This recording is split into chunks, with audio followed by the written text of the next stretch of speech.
My name is David Kinnaman, and we just spent a great day here in Arlington talking about the next generation.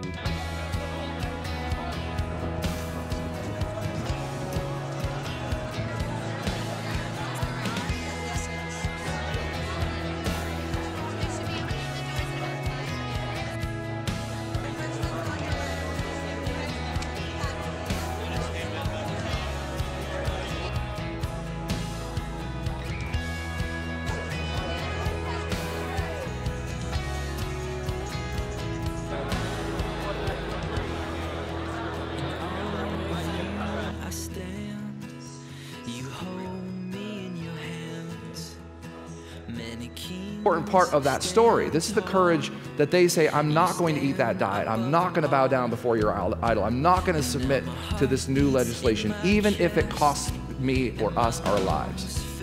The courage to be pure. The courage to be faithful. We can well imagine that a lot of the young men who were brought to captivity just accommodated, right? Sold out, were indistinguishable from the Babylonians after a period of time. But the second kind of courage is even more challenging for us to teach. It's the courage to be proximate. It's the courage to be close enough to culture to influence it.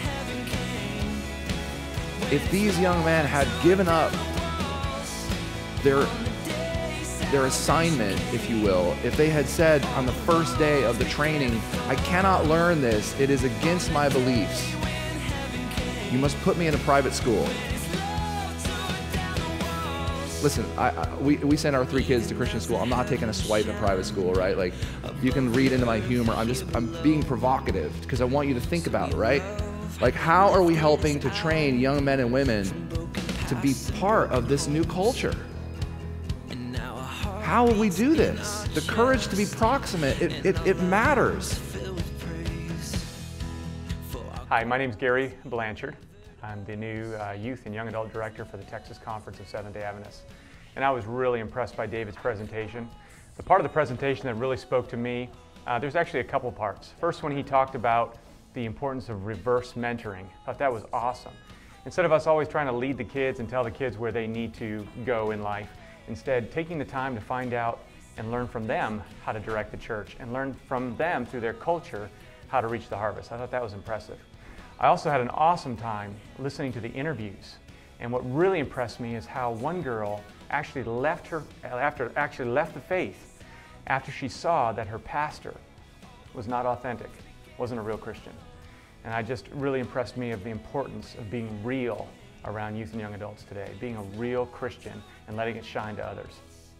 For me, this entire thing was wrapped up in the last statement that David Kinnaman made when he said, do we love our traditions more than our children? I was reminded of what Christ said, that we must have mercy rather than sacrifice. And for me, that impacted me deeply because I believe I allow my religion to become so much a part of my identity that anything that differs from what I think or I feel may seem as a threat to my very own personal well-being.